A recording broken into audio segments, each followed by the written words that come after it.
열왕기하 12장의 18절 말씀을 같이 보시겠습니다. 유다의 왕 요아스가 그의 조상들 유다 왕 여호사밧과 여호람과 아하시야가 구별하여 드린 모든 성물과 자기가 구별하여 드린 성물과 여호와의 성전 곳간과 왕궁에 있는 금을 다 가져다가 아람 왕 하사엘에게 보냈더니 하사엘이 예루살렘에서 떠나갔더라. 아멘. 열왕기하 12장의 10절 말씀을 보시면 요아스가 하나님 보시기에 참 잘했던 이야기들이 나옵니다. 10절에 이렇게 되어 있어요. 이에 그 교회 가운데 은이 많은 것을 보면 왕의 서기와 대제사장이 올라와서 여호와의 성전에 있는 대로 그 은을 계산하여 봉하고 그랬습니다. 이게 뭔 얘기냐? 요아스 왕이 지저분하고 망가지고 쇠락한 성전을 고치기 위해서 제사장에게 명령을 했고 제사장 여호야다가 헌금궤를 성전 문에다 갖다 놓은 겁니다. 지난 20년 동안 방치됐던 성전 다시 수리하기에 성전 문에다가 헌금궤 갖다 놓고 사람들이 거기에 헌금을 하면 그거를 모아갖고 왕의 서기와 대제사장이 직접 성전을 수리할 헌금을 챙겼다는 거예요. 그것은 이 요아스가 하나님의 성전 수리하고 주의 전을 돌보는 일을 정말 중요한 일로 생각했다는 뜻입니다. 11절을 우리 같이 읽어봅시다. 그 달아본 은을 일하는 자 곧 여호와의 성전을 맡은 자의 손에 넘기면 그들은 또 여호와의 성전을 수리하는 목수와 건축하는 자들에게 주고 그랬어요. 일하는 자의 손에 그 모인 헌금을 직접 넘긴 겁니다.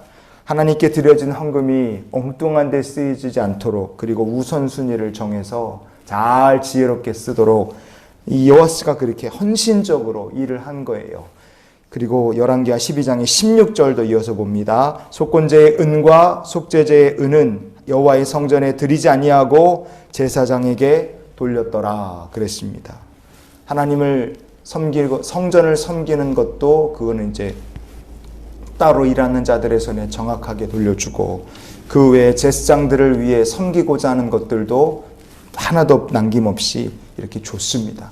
이게 요아스가 통치하던 시기가 재정적으로 국가의 재정이 굉장히 어려운 때였어요. 그리고 정치적으로도 아람 왕 하사엘 때문에 계속해서 나라가 핍박을 받는 상황이라 어려워지고 계속 어려워지는 그런 상황이었습니다. 그러나 요아스는 하나님께 드리는 것 낭비하지 않았고 주의 섬기는 종들을 섬기는 것도 그는 철저히 지켰습니다. 이 모든 것들은 여호야다 제사장이 살아있을 때 이게 지켜진 거고 이게 모든 것들이 하나님 보시기에 참 보시기에 좋았다 이겁니다. 근데 문제는 여호야다 제사장 영적 멘토가 세상을 떠나면서 요아스가 초심을 잃고 그가 안타까운 일들로 빠져 들어가기 시작했다 하는 점입니다. 열왕기하 12장의 17절 보니까 아람의 왕 하사엘이 쳐들어와요. 예루살렘을 향해서 가드를 쳐서 점령했어요. 그리고 17절 뒤에 보니까 예루살렘을 향하여 올라오고자 했다고 성경은 말합니다. 그러니까 아직 블레셋 땅 가드는 점령을 했지만 남유다의 예루살렘은 아직 공격을 받지 않은 상황입니다. 전쟁은 아직 일어나지 않았어요. 위협은 눈앞에 왔으나 전쟁은 일어나지 않은 상태. 그 상태에서 요아스는 이렇게 결정을 합니다. 18절 말씀을 우리 같이 읽겠습니다. 유다의 왕 요아스가 그의 조상들 유다 왕 여호사밧과 여호람과 아하시야가 구별하여 드린 모든 성물과 자기가 구별하여 드린 성물과 여호와의 성전 곳간과 왕궁에 있는 금을 다 가져다가 아람 왕 하사엘에게 보냈더니 하사엘이 예루살렘에서 떠나갔더라 그랬습니다. 하사엘이 쳐들어 오려고 했어요. 아직 쳐들어온 건 아닙니다. 그런데 그 기간에 요아스는 하나님의 성전 곳간을 다 털어서 거기 있는 그릇과 기물과 황금을 다 털어서 아람 왕에게 갖다가 바친 겁니다. 예루살렘을 향하여 올라오고자 함으로 아직 공격 오지 않았으나 요아스는 성전의 곳간을 다 털어서 이렇게 한 거예요. 그럼 왜 요아스란 사람은 왜 이렇게 했겠습니까? 이게 사람의 이야기, 분위기에 휩쓸린 겁니다. 그래서 두려움에 사로잡혔기 때문에 그래요. 역대하 24장의 17절과 18절 말씀을 우리 같이 보시겠습니다. 여호야다가 죽은 후에 유다 방백들이 와서 왕에게 절하매 왕이 그들의 말을 듣고 그의 조상들의 하나님 여호와의 전을 버리고 아세라 목상과 우상을 섬겼으므로 그 죄로 말미암아 진노가 유다와 예루살렘에 임하니라. 아멘.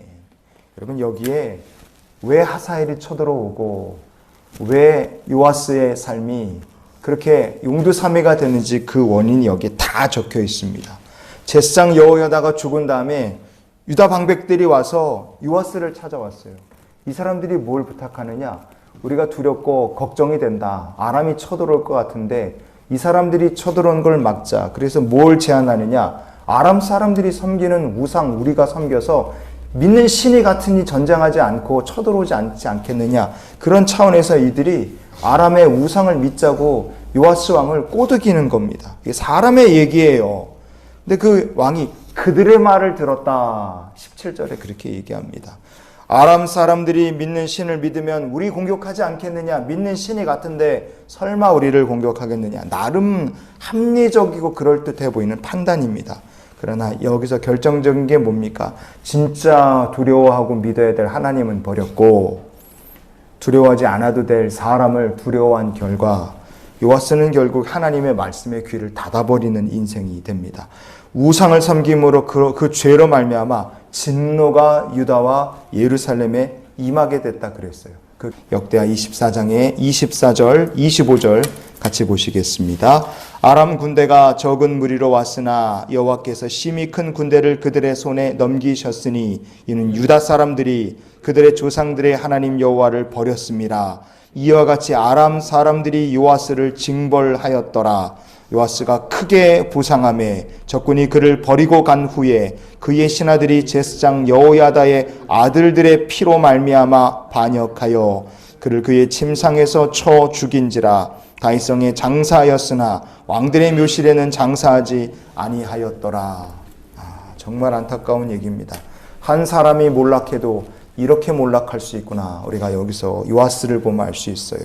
아람 군대가 적은 무리로 왔다 그랬어요. 이거는 하나님께서 우상을 섬기고 하나님 버린 요아스에게 주신 경고의 메시지였습니다. 그러나 요아스가 적은 무리의 아람 군대를 보고도 겁에 질려 여호와의 전에서 사용하는 것들까지 다 꺼내서 갖다가 바쳤고 하나님 멀리했고 주의 종 돌로 때려서 죽이고 이런 일들을 계속할 때 하나님께서는 그 적은 무리로 온 아람 군대의 손에 남유다의 군대 그 큰 무리를 그냥 넘겨버리신 겁니다.